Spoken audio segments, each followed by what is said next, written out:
fait mes études de psychoastrologie chez Agapé à Paris. Donc c'est une école essentiellement jungienne. Donc j'ai allié l'étude de la psychologie et de l'astrologie. La première année, nous avons étudié Freud, la deuxième année Freud, et la deuxième année Jung, Winnicott, etc. Donc, alors comment tout ça, ça sert à, alors justement, je poser une question basique, mais enfin évidente, en quoi l'acquisition de bagages non extra-astrologiques sert à votre travail d'astrologue? Et est-ce que ça vient interférer? Est-ce que c'est interactif? Est-ce que vous pouvez faire le bilan de ce mariage? Oui, bien sûr, en étudiant la personnalité, la caractérologie de la personne, en vérifiant la problématique du thème, là où les problématiques du thème, en fonction de plusieurs points. On étudie les imago-parentaux, c'est-à-dire la position de la Lune et du Soleil par rapport aux aspects avec les planètes, déterminer la relation à la mère, la relation père, comment l'enfant a perçu la relation père et a perçu la relation à la mère, dans quel climat familial il a baigné, pour déterminer une relation à la féminité et à la masculinité. Découvrir éventuellement des mécanismes de défense. Toute seule. Non, mais je veux dire, elle peut fonctionner toute seule, la caméra. Vous n'avez pas besoin. Vous pouvez vous mettre dans le champ. Vous n'avez pas besoin de quelqu'un pour. On est très proche l'un de l'autre, donc c'est pas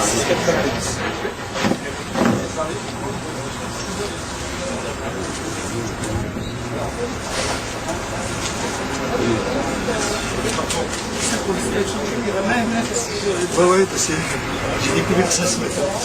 Après, c'est vrai que c'est avec l'habitude.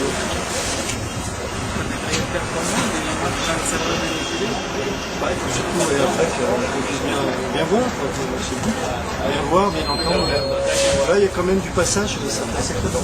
Le but, c'est passer, on n'a rien entendu. Non, écoutez, moi je connais très bien la question du micro, il est directionnel. Non, mais il n'y a pas de problème. Je préfère que ça fonctionne tout seul et que ce soit aussi proche que possible de l'oratrice. Je vais essayer de parler plus fort. Parce que ça, vous n'avez pas une voix. Parce qu'à l'intérieur, il y a plus de bruit. Mais oui, il y a du bruit, il y a la télévision, il y a tas de trucs. Le son de fond, c'est peut-être plus au calme. Ouais, enfin bon, écoutez, merci, conseil. Bon, alors, allons-y, de toute façon, c'est surtout ça. Voilà. Donc, je vous ai interrogé, je vous ai demandé effectivement, moi ça m'interpelle un petit peu le mariage astrologie et psychologie. En même temps, je pense que les astrologues doivent vraiment avoir un bagage complémentaire, mais le paradoxe, c'est qu'à partir du moment où on a un bagage complémentaire, on n'arrive pas toujours à suivre ce qui est proprement astrologique. On est dans une sorte de situation un peu paradoxale. C'est-à-dire que en astrologie, plus les gens connaissent des choses en dehors de l'astrologie, moins on sait ce qui va relever de l'astrologie dans leur pratique. Puisqu'ils vont traduire, ils vont utiliser leurs connaissances. Par exemple, l'autre jour, on a interrogé quelqu'un qui était spécialiste de la finance et qui était astrologue. On ne sait plus, on n'arrive pas toujours à faire la différence entre ce qu'il sait du point de vue en tant que financier et ce qu'il sait en tant qu'astrologue. De la même façon, un astropsychologue, on ne sait pas toujours ce qu'il sait en tant qu'astrologue et ce qu'il sait en tant que psychologue dans son discours. En ce qui concerne l'étude du thème que je préfère, je rapproche vraiment la psychologie de l'astrologie, c'est-à-dire que la Lune représentant la relation à la mère, et le Soleil la relation au père, la relation au père mais aussi à l'autorité, à la hiérarchie, la mère à la féminité, à l'intuition, à la rêverie, l'imaginaire. Et en fait, quand on sait que le Scorpion est une des lunes les plus angoissées, en fonction des aspects qu'elle fait avec d'autres planètes, on peut vraiment déterminer une caractérologie. Pour moi, la psychologie... c'est simplement une façon de traduire. Ah oui, ça fait que traduire, en fait. Vous n'utilisez pas d'informations, si vous traduisez les informations astrologiques en termes psychologiques, vous n'utilisez pas d'informations proprement psychologiques en dehors de l'astrologie. Par exemple, vous ne dites pas cette personne a telle et telle caractéristique qui vont me permettre de comprendre son thème autrement. Oui, j'entends ce que vous voulez dire, mais en même temps, je trouve que cette approche psychologique est intéressante parce que On peut aussi se rendre, enfin, découvrir à quel point une personne qui est en consultation peut être agressive dans son tempérament, Ah oui. en fonction de la position de Mars, quel rapport Mars fait avec Uranus, avec d'autres planètes, si c'est amplifié par Jupiter, et enfin, etc. C'est dans beaucoup de choses. Donc, la relation à l'anima, à l'animus, la partie féminine, la partie masculine de la personne, en fonction si c'est une Oui. consultante femme ou consultante homme, quelles sont les sensibilités. Alors ça, c'est un élément que vous ajoutez À l'astrologie, que vous ajoutez, ou plutôt c'est une grille de lecture du thème ouais, que vous prenez, qui ne vous est pas donné par le thème en fait. ici, par rapport à la position des planètes. Non mais le thème ne va pas vous dire si vous avez affaire à un homme ou à une femme. D'accord. D'accord. Donc c'est, vous savez que la personne est un homme et une femme, et donc vous allez appréhender le thème au regard de cette information. Oui, Et pas l'inverse. pas la verre. C'est ça. Donc, non, c'est-à-dire que l'inverse aussi. C'est-à-dire que vous allez regarder c'est le thème qui va vous dire jusqu'à quel point la personne a du féminin et du masculin dans son thème. Oui, Donc il y a les deux. C'est-à-dire que la personne est un homme ou une femme, et d'autre part, elle a un thème qui est masculin ou féminin. voilà. Alors, est-ce que ça se... Bon, ça, donc ça ne se recoupe pas, puisque le même thème peut être aussi bien celui d'un homme que d'une femme. Tout à fait, tout à fait. Oui. Mais vous pouvez avoir en consultation un homme qui a une partie féminine plus développée qu'une partie masculine. Oui. Donc on va découvrir une sensibilité exacerbée qui va presque friser parfois la sensibilité. Oui. Et ça donne un aspect de sa personnalité.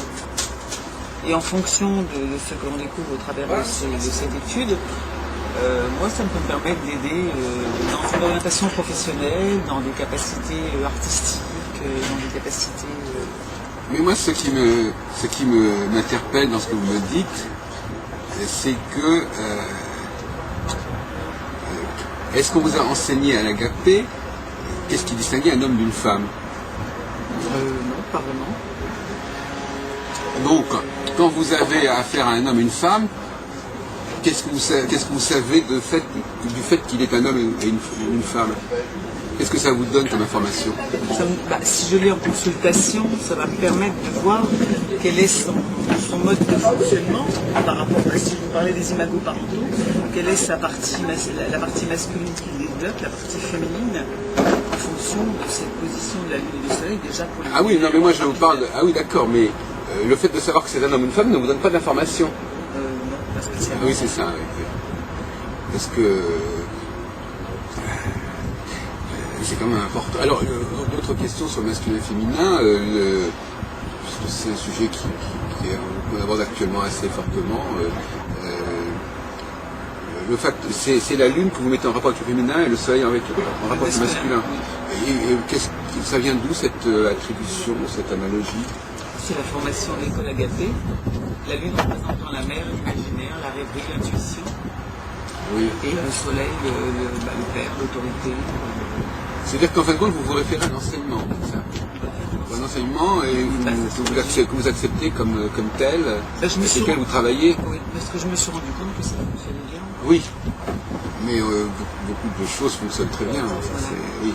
Donc vous avez adopté cet enseignement et vous en avez tiré le meilleur usage. Voilà. C'est devenu un outil dont vous essayez d'en... Alors effectivement, donc vous me disiez que vous avez d'autres disciplines qui... Alors comment ça se combine avec d'autres disciplines comme... il y a le tarot, il y a différentes autres approches. Pratique de shiatsu. Oui. Donc j'ai allié le concret à l'abstrait. Voilà. Donc le toucher avec l'étude d'un thème qui est quelque chose de plus abstrait. Voilà. Alors comment est-ce que ça, comment vous travaillez? Attendez, est-ce que ça fait partie de la même consultation ou est-ce que c'est des créneaux totalement différents et des clientèles totalement différentes? Ça ne fait pas partie de la même consultation, mais lorsqu'une personne vient en consultation de shiatsu, elle sait que je suis astrologue et me pose des questions. Et la consultation de shiatsu me permet, au niveau de la santé, de travailler avec son thème, en fonction de la position de Saturne par rapport à ses problèmes. Ah oui. Ah oui, d'accord. Donc ça, c'est-à-dire que vous utilisez l'astrologie en dehors de la consultation astrologique. Tout à fait. Comme un médecin, par exemple, utiliserait l'astrologie, mais même sans que le client le sache, en fait. Tout à fait. Ils n'ont pas à le savoir, en fait. Oui, d'accord. Ça vous fait partie donc de ces praticiens dans différentes disciplines qui peuvent éventuellement se servir de l'astrologie. Oui. C'est intéressant. Ça les aide ça leur fait gagner du temps, ça fait quoi exactement? Oui, ça leur fait gagner du temps et à comprendre en partie leurs mots. Alors je vais vous poser quelques questions là qu'on a abordées ces derniers jours, parce que moi ça fait presque un colloque itinérant que j'organise depuis vendredi. Alors je sais pas, là encore ça m'intéresse. C'est vrai que vous m'intéressez aussi parce que vous êtes effectivement une élève de l'Agapé. C'est intéressant de savoir, c'est comme une école importante, c'est intéressant de savoir. Bon, on a déjà interrogé des gens qui étaient enseignants à l'Agapé, comme Elisabeth Frézard, etc. Mais je veux dire c'est intéressant. Par exemple, je voudrais vous demander si à l'Agapé on s'interroge sur la façon dont les astres agissent sur nous en fait. Ah oui, bien sûr. Oui. Et quelle est la position qui leur paraît la plus raisonnable pour expliquer comment nous sommes liés aux astres? Nous ne sommes pas la position de Jupiter, dite planète bénéfique, mais je ne pense pas que dans un thème il y ait des planètes maléfiques ou bénéfiques. Pour la personne qui est à la recherche d'un emploi, Agapé aurait pu nous dire, en fonction de la position de Jupiter, cette personne, en fonction de cette position, peut se mettre à la recherche d'un emploi en fonction de l'aspect que Jupiter fait par rapport au Jupiter natal ou la position de Jupiter par rapport à d'autres planètes. Si cette personne est en recherche d'emploi, par exemple. Oui, mais alors donc. Exemple contraire. Oui, mais moi ce que je voulais savoir c'est qu'est-ce qui faisait que l'être humain était réceptif aux astres, aux astres. Qu'est-ce qui fait que le thème natal fait sens? Je veux dire, pourquoi est-ce que nous serions marqués par les positions des planètes à notre naissance, par exemple? Ah oui, là vous posez une grande question, d'où les questions non, mais je voulais... qui sont opposées à l'astrologie en disant je ne sais pas pourquoi Jupiter... Non mais je voudrais savoir quel est le système de réponse qui est actuellement utilisé. Ben moi le système de réponse que je donne c'est par exemple la Lune. Je parle de la Lune qui régit le phénomène des marées. Quand la Lune est dans son apogée ou périgée de la Terre, eh bien voilà, il se produit les marées, les équilibres. Donc par analogie, c'est par vrai. Analogie. Voilà, c'est ça. Et ça, on est intéressant pour cette astronomie. On peut dire que pourquoi, puisqu'on attribue à la Lune des effets sur notre planète Terre. Pourquoi pas Mars ou Pluton? C'est ça, c'est la position. C'est l'exemple. Oui, d'accord. Non, mais effectivement, c'est à votre avis, c'est un peu comme ça que ça a été présenté à l'Agapé non, parce que vous auriez pu apporter votre propre. Non, mais c'est comme ça, et je considère que c'est une réponse qui marche, mais qui fonctionne, parce que c'est vrai que je ne sais pas quoi, etc. Donc il y a des marées déjà, c'est une scientifique. Et alors, donc pour revenir aux autres cordes, donc le tarot, comment dirais-je, alors lui il n'a pas été enseigné à l'Agapé, ou est-ce qu'on vous en parle, on vous le déconseille, il y a parfois des astrologues qui ont des préjugés assez négatifs. Sur la tarologie, oui, alors on ne nous conseille pas, on ne nous déconseille pas, après c'est moi intuitivement qui ai utilisé un tarot de Marseille, qui l'ai travaillé, et en fait à la fin de la consultation, si la personne le souhaite, ça fait partie de la C'est souvent comme ça que ça se passe. Voilà. À la fin de la consultation. Je propose de poser les combinaisons astrologiques. Donc en fait, je reproduis avec le tarot de Marseille les signes du zodiaque, les naissances du zodiaque. Et en fait, je pars de la maison à la maison 12 en expliquant ce qui se passe dans chaque maison, ce qui fait face. Oui. De la maison à la maison 7, de la maison 2, etc. etc. Et voilà, on peut découvrir quand même pas mal de choses. Et en règle générale, c'est intéressant. Oui, c'est un complément. C'est un complément parce qu'on peut y confirmer certaines découvertes du thème natal ou des transits planétaires. Oui. Et donc, quelque part, pour vous, c'est presque inévitable. C'est complémentaire. Je veux dire que vous ne voulez pas vous en passer, enfin, il n'y a pas de raison. Je m'en passe, je peux m'en passer moi personnellement, mais je me suis rendu compte que ça marchait bien, donc les personnes à qui je le propose. Je pense d'ailleurs que la personne qui vient consulter en astrologie est déjà très ouverte au domaine ésotérique. Voilà. Donc il est quand même très rare que quand on nous propose une fin de consultation avec une étude de tarologie, disent non, je ne comprends pas tout ça. Bien qu'effectivement, on change complètement de registre. C'est-à-dire qu'on passe d'un registre scientifique, enfin une image quelque part scientifique, à une image plus, comment dirais-je, Plus subjective. illuminée. Oui, Voilà. oui. Maintenant, je me garde bien de prétendre que j'ai la science infuse au travers du tarot de Marseille, parce que je me défends aussi d'être comparée à une voyante, à une médium. Oui, voilà. Je dis que pour moi, c'est un outil pour travailler dans les maisons astrologiques. Parce qu'il y a quelque chose qui est assez amusant. Il y a d'un côté les astrologues qui font du tarot, de l'autre côté les tarologues qui font de l'astrologie. Et c'est pas pareil. Parce que les tarologues qui font de l'astrologie, ils font un tout petit peu d'astrologie.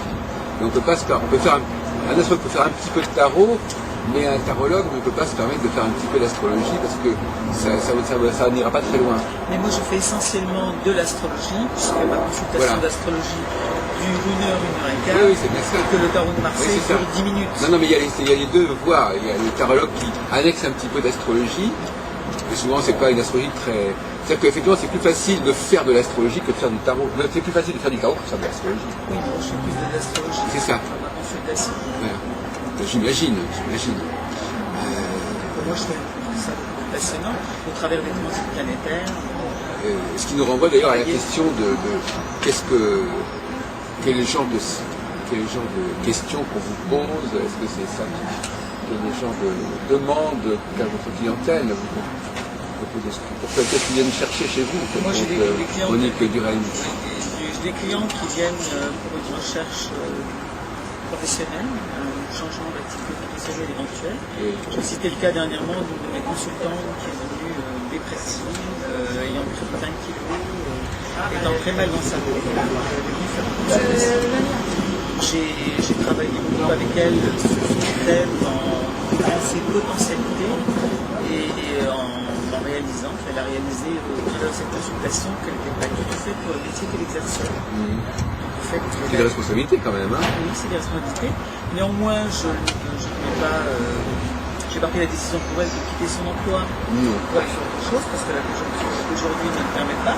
Mais c'est quand même ce qu'elle a fait, parce qu'elle mettait aussi son couple en danger dans son mal-être professionnel.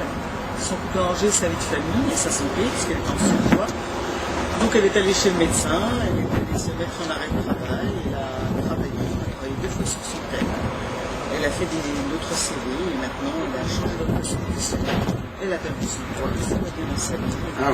Grâce à l'astrologie, on est encore aujourd'hui pour me remercier. Grâce à l'astrologie, grâce à vous. Parce qu'on a découvert dans son thème, je veux dire grâce à son thème natal, on a découvert ses potentialités, qui était capable de faire autre chose, elle n'était pas faite pour le management.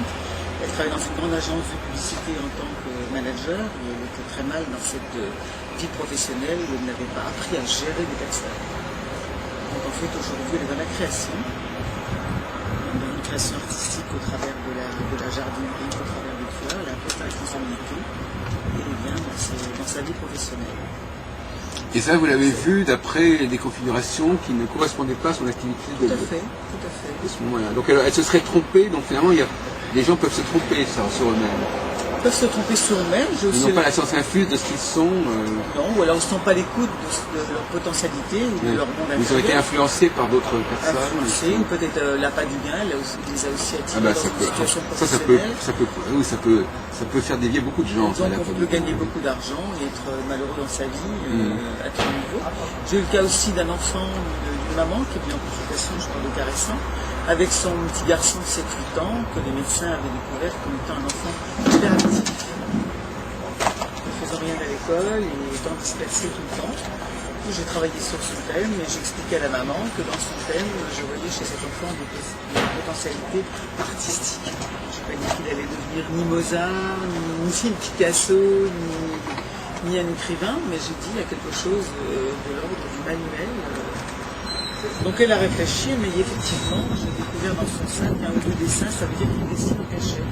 Alors je dis, là, vous devriez inscrire votre enfant à un cours de dessin. C'est ce qu'elle a fait, et un mois après, elle me téléphonait que son enfant était à l'école, un enfant calme et à l'écoute.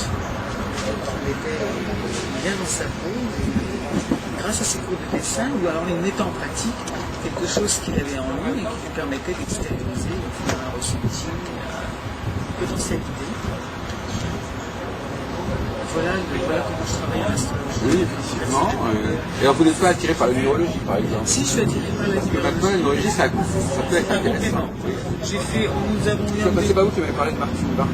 Si. Nous avons eu au cours de mes études d'Agapé. Ah oui, alors en Agapé, on a peut-être parlé un petit peu de numérologie. Oui, un ou deux cours de numérologie. Ah oui, d'accord. Mais pas suffisamment, enfin, en ce qui me concerne, pour me permettre d'exercer la numérologie. Mais je souhaite m'y intéresser plus près, parce que je pense que ça peut être un outil avec l'astrologie, avec l'année de naissance, ça va avec le tarot, pour donner un complément d'information, une consultation. J'entendais que vous faisiez de la numérologie humaniste. Humaniste, alors, je me demande ce qu'est la numérologie humaniste. Qu'est-ce que c'est que l'astrologie humaniste? Ça rejoint un peu finalement ce que vous pratiquez.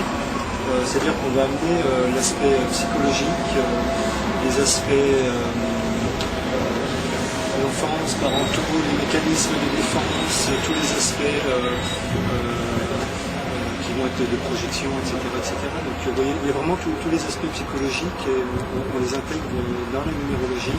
Donc c'est vraiment un ensemble. On va travailler aussi un peu dans le même sens que la psychogénéalogie. Donc, mais je trouve intéressant justement d'intégrer plusieurs outils, comme vous disiez, complémentaires. Après de savoir si on tire plus d'informations des uns ou des autres, à la limite je dirais que ça n'a pas d'importance. Ce qui est important, c'est qu'est-ce que la personne en fait pour un mieux-être dans sa vie, parce que nous, notre rôle, voilà, je veux dire, peu importe quelque part si la personne trouve un intérêt dans sa vie. Tout à fait. Parce que, bon, je dis que le mot est peut-être un petit peu prétentieux, mais on peut être un guide pour la personne, parce que quand même, la personne, quand elle vient en consultation d'astrologie ou de numérologie, c'est qu'elle est perdue quelque part, ou dans sa vie sentimentale, ou dans sa vie professionnelle, ou dans sa vie d'entrepreneur, et elle vient chercher une aide, je veux dire, d'orientation intérieure. Et après, ce sur quoi je ne travaille pas, je travaille sur le transit planétaire par rapport à des périodes favorables pour une recherche professionnelle, pour un changement de vie, pour un aménagement, pour un monde sentimental. Et personnellement, je me refuse à faire un pronostic, à dire, bien, vous allez, grâce à ces planètes, vous allez gagner beaucoup d'argent, vous allez changer de vie.